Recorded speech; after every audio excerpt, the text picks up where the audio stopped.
Okay, just checking the chat. Chapter 5. Alexander Dubrow, Dr. D's assistant, helped us on board the boat. Hey, I heard shouting, Alexander said. Is everything okay? Everything is fine, Alexander, said Dr. D. Billy stepped on some fire coral, but he's all right. As I climbed up the ladder, Alexander grabbed my hands and pulled me aboard. Wow, Billy, he said. Fire coral. I accidentally bumped into the fire coral my first day here. I saw stars. I really did, man. You sure you're okay? I nodded and showed him my foot. It feels better now, but that wasn't the worst thing that happened. I was almost eaten by a sea monster. No such thing, Sheena cheated. I really saw it, I insisted. They don't believe me, but it was there, in the lagoon. It was big and green and Alexander smiled. If you say so, Billy, he said. He winked at Sheena. I wanted to punch out his lights, too. Big deal science student. What did he know? Alexander was in his early 20s, but unlike Dr. D, he didn't look like a scientist. He looked more like a football player. He was very tall, about 6 feet 4 inches, and muscular. He had thick, wavy blonde hair and blue eyes that crinkled in the corners. He had broad shoulders and big, powerful-looking hands. He spent a lot of time in the sun and had a smooth, dark tan. I hope you're all hungry, Alexander said. I made chicken salad sandwiches for lunch. Oh, great, Sheena said, rolling her eyes. Alexander did most of the cooking. He thought he was good at it, but he wasn't. I went below decks to my cabin to change out of my wet bathing suit.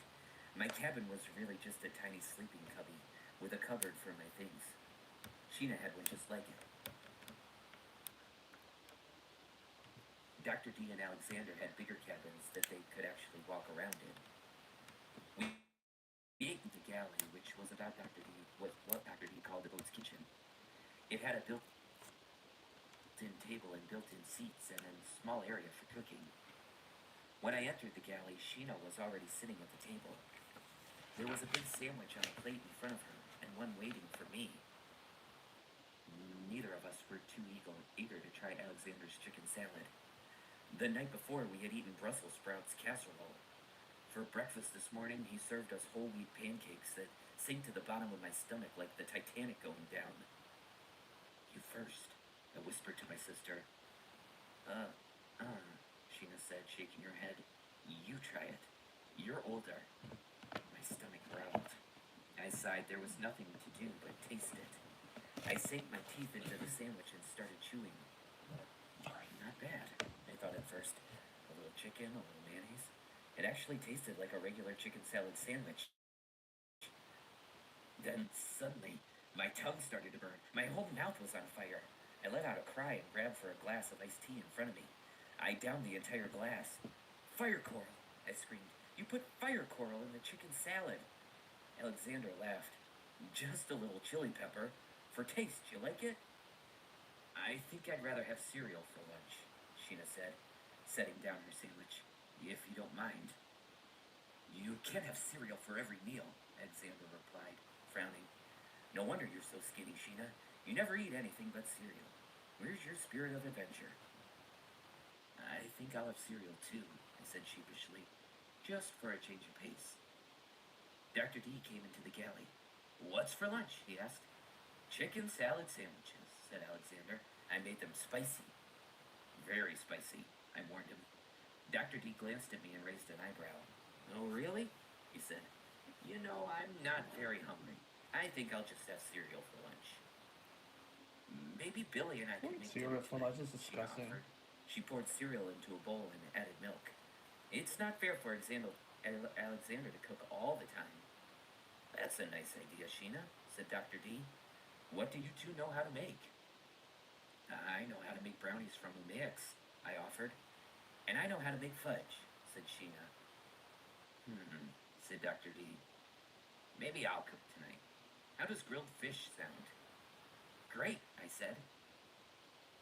After lunch, Dr. D went into his office to go over some notes. Alexander led Sheena and me into the main lab to show us around. Our work lab was really cool. It had three big glass tanks along the wall filled with weird, amazing fish.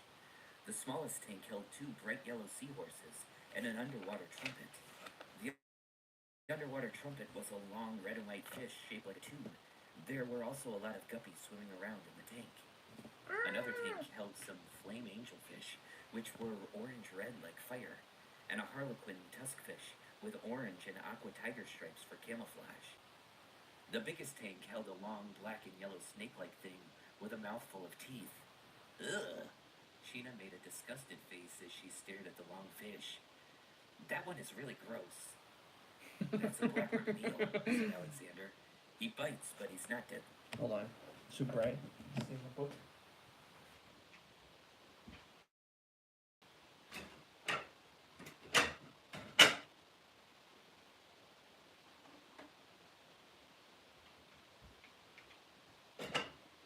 Not pepper.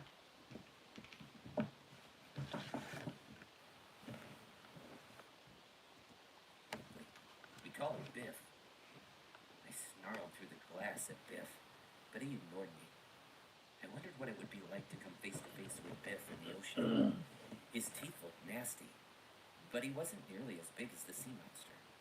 I figured William Deep Jr., world-famous undersea explorer, could handle it. I turned away from the fish tanks and stood by the control panel, staring at all the knobs and dials. What does this do? I asked. I pushed a button. A loud horn blared. We all jumped, startled. It honks the horn, Alexander said, laughing. Dr. D told Billy not to touch things without asking first, said Sheena.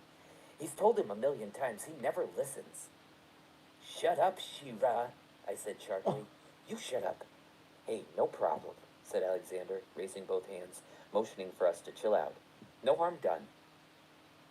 I turned back to the panel. Most of the dials were lit up, with little red indicators moving across their faces.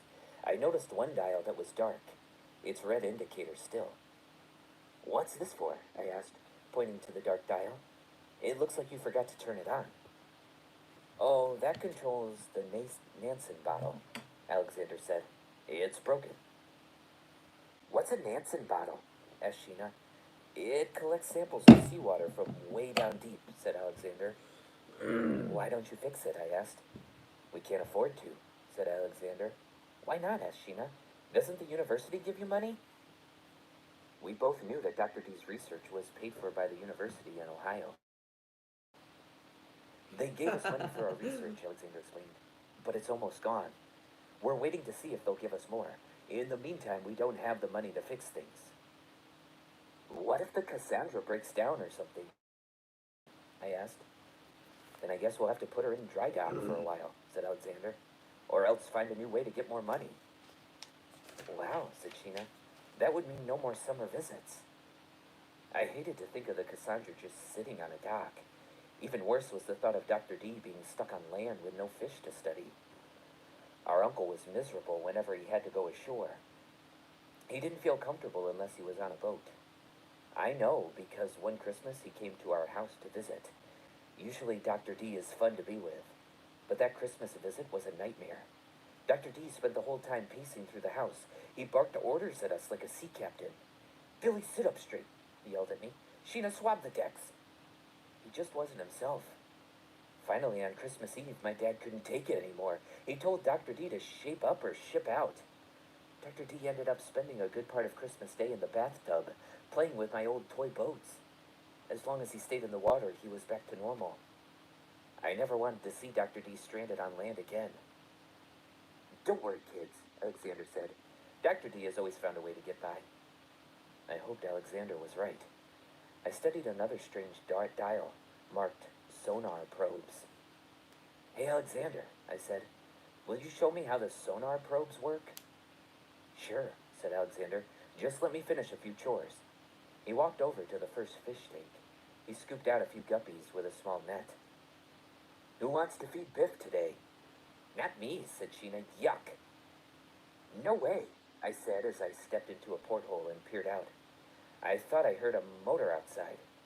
So far, we had seen very few other boats. Not many people passed by Alondra. A white boat chugged up by the side of the Cassandra. It was smaller but newer than our boat.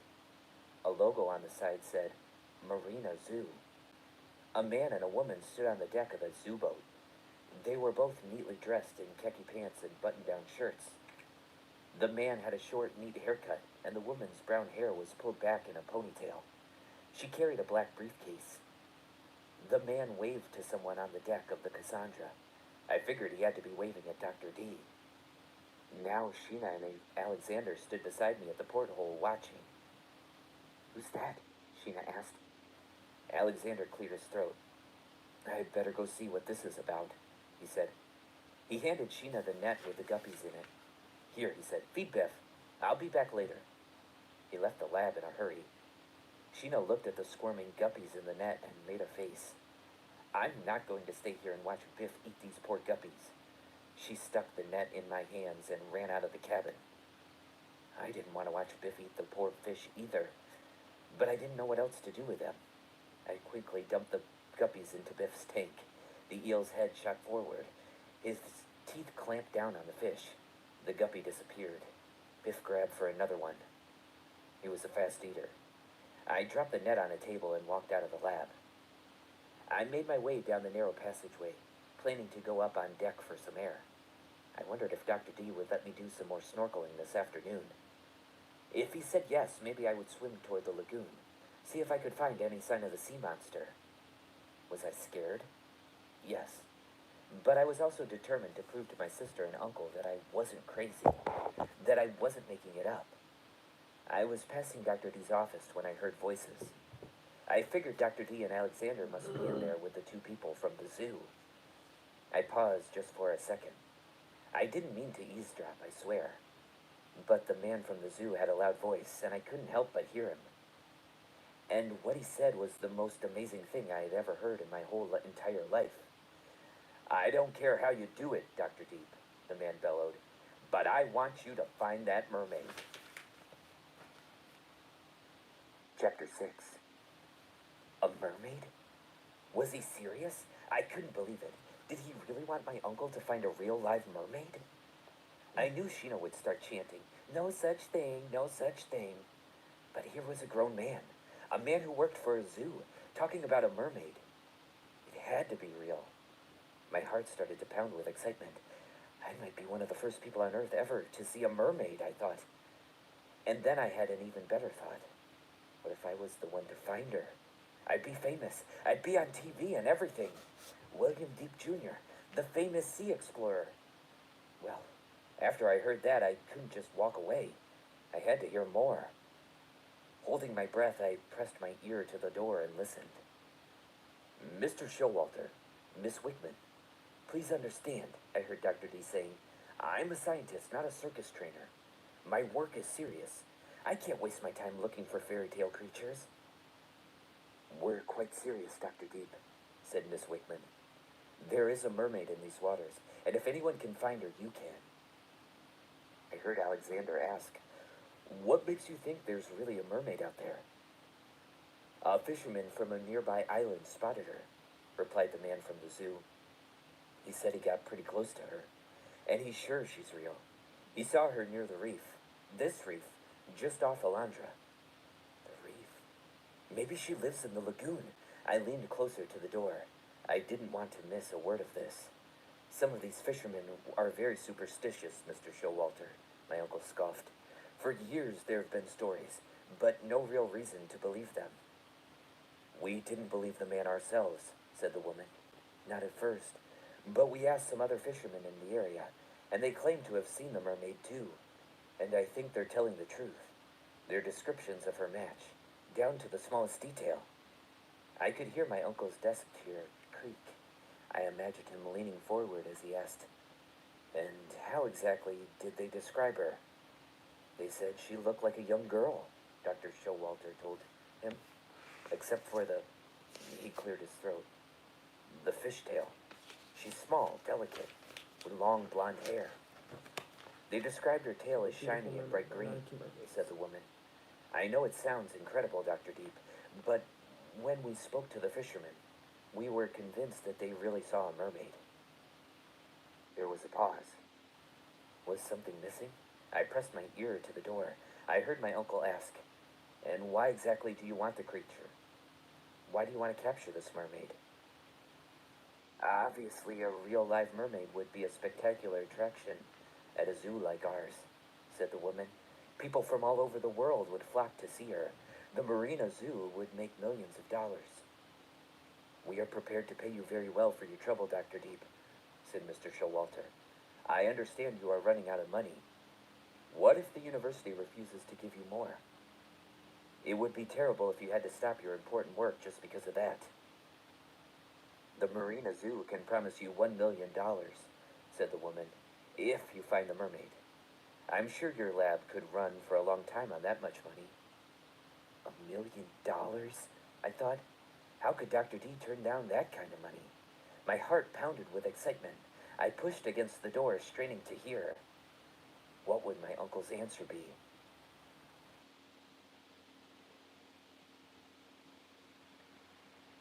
Deep Trouble by R.L. Stein.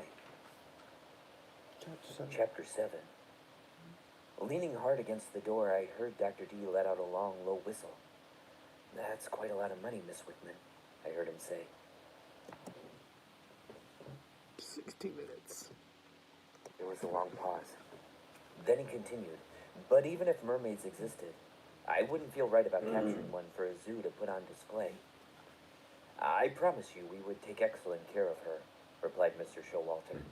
Our dolphins and whales are very well cared for.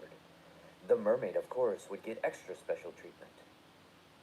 And remember, Dr. Deep, said Miss Whitman, if you don't find her, someone else will. And there's no guarantee that they will treat the mermaid as well as we will.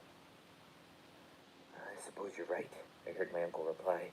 It would certainly be a big boost to my research if I found her. Then you'll do it? Asked Mr. Showalter eagerly. Say yes, Dr. D, I thought. Say yes. I pressed my whole body against the door. Yes, my uncle answered. If there really is a mermaid, I'll find her. Excellent, I thought.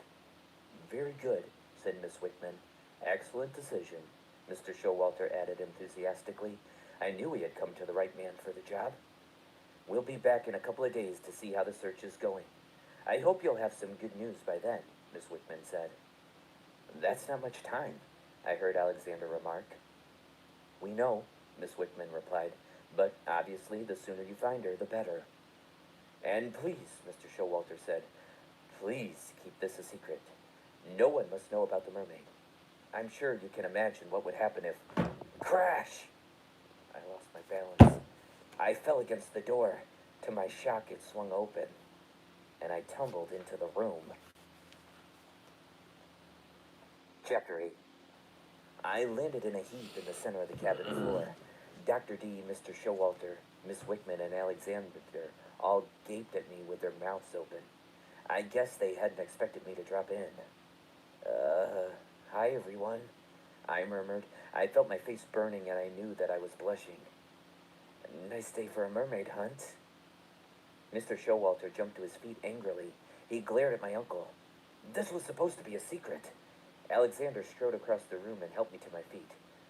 Don't worry about Billy, he said. He put a protective arm around me. You can trust him. I'm very embarrassed, Dr. D told his visitors. This is my nephew, Billy Deep. He and his sister are visiting me for a few weeks. Can they keep our secret? Asked Miss Whitman. Dr. D turned to gaze on Alexander. Alexander nodded. Yes, I'm sure they can, said Dr. D. Billy won't say anything to anyone. Right, Billy? He narrowed his eyes at me. I really do hate it when he does that. But this time I couldn't blame him. I shook my head. No, I won't tell anyone, I swear. Just to be on the safe side, Billy, said Dr. D. Don't mention the mermaid to Sheena. She's too young to have to keep a big secret like this. I promise, I replied solemnly. I raised my right hand as if swearing an oath. I won't breathe a word to Sheena. This was so cool. I knew the biggest secret in the world, and Sheena wouldn't have a clue. The man and woman from the zoo exchanged glances. I could see they were still worried. Alexander said, You really can trust Billy. He's very serious for someone his age. You bet I'm serious, I thought.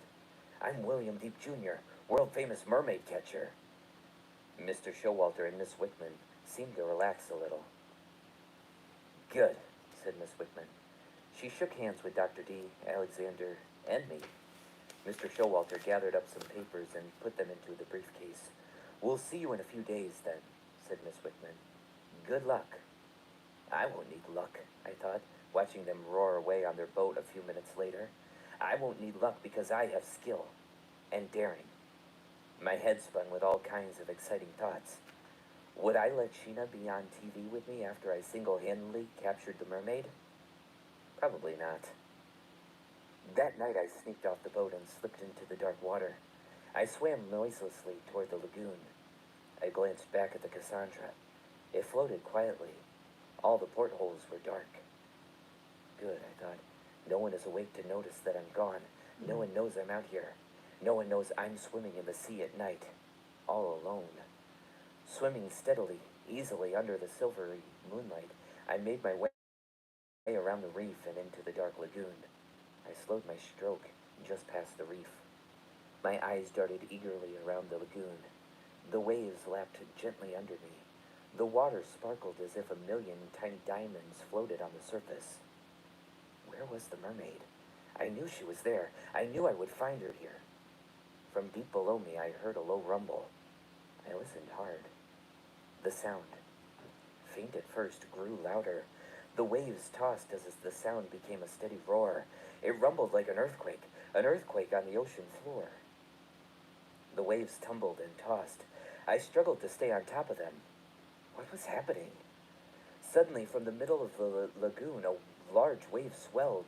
It rose higher, like a gigantic geyser. Higher, over my head, as tall as a building. A tidal wave? No. The wave broke. The dark creature pushed up underneath it. Water slid off its grotesque body. Its single eye stared out darkly at me. Its tentacles writhed and stretched. I screamed.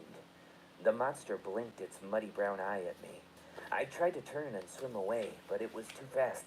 The tentacles whipped out and grabbed me, tightening around my waist. Then a slimy, cold tentacle wrapped around my neck and started to squeeze. Chapter 9. I can't breathe, I managed to choke out. I tugged at the tentacle twining around my throat. Help me, somebody! I opened my eyes and stared up at the ceiling. I was lying in bed. In my cabin, the sheet was wrapped tightly around me. I took a deep breath and waited for my heart to stop thudding. A dream. Only a dream. I rubbed my eyes, lifted myself, and peered out the porthole. The sun was just rising over the horizon. The sky was morning red, the water a hazy purple. Squinting just past the reef, I saw the lagoon. Perfectly still. Not a sea monster in sight. I wiped the sweat from my forehead with my pajama sleeve. No need to be afraid, It's not too I hot told for pajama. myself. It was just a dream. A bad dream. I shook my head, trying to forget about the sea monster. I couldn't let it scare me. I couldn't let it stop me from finding that mermaid. Was anyone up? Had I yelled out loud in my sleep? I listened carefully. I could hear only the creaking of the boat, the splash of waves against its side. The pink morning sunlight cheered me. The dark water looked inviting. I slipped into my bathing suit and crept out of my cabin as quietly as I could. I didn't want anyone to hear me. In the galley, I saw a half-empty pot of coffee sitting on the warmer. That meant Dr. D was already up. I tiptoed down the passageway and listened. I could hear him puttering around in the main lab. I grabbed my snorkel, flippers, and mask and went up on deck. Nobody up there. The coast was clear. Silently, I climbed down the ladder, slipped into the water, and snorkeled toward the lagoon. I know it was crazy to sneak away like that, but you can't imagine how excited I was, even in my wildest daydreams as Dr. Deep Jr., undersea explorer. I never thought I would see a real-life mermaid. As I snorkeled toward the lagoon, I tried to imagine what she would look like. Mr. Showalter had said she looked like a young girl with long blonde hair and a green fishtail. Weird, I thought. Half human, half fish. I tried to imagine my own legs replaced by a fishtail. I'd be the greatest swimmer on Earth if I had a fishtail, I thought. I could win the Olympics without even practicing. I wonder if she's pretty, I thought. And I wonder if she can talk. I hope she can. She can tell me all kinds of secrets of the oceans. I wonder how she breathes underwater. I wonder if she thinks like a human or like a fish. So many questions. This is going to be the greatest adventure of my life, I thought. After I'm famous, I'll write a book about my undersea adventures. I'll call it Courage of the Deep by William Deep Jr. Maybe someone will even turn it into a movie. I raised my head and saw that I was nearing the reef. I concentrated on keeping away from it. I didn't want to touch that fire coral again. I couldn't wait to explore the lagoon. I was so excited I forgot all about the terrifying dream I had had the night before. I kicked my legs carefully, watching out for red coral. I was nearly past the reef when I felt something brush my leg. Oh, I cried. I swallowed a mouthful of salty water. Sputtering and choking, I felt something wrap around my ankle. As it grabbed me, it scratched my ankle. This time I knew for sure it wasn't seaweed. Seaweed doesn't have claws.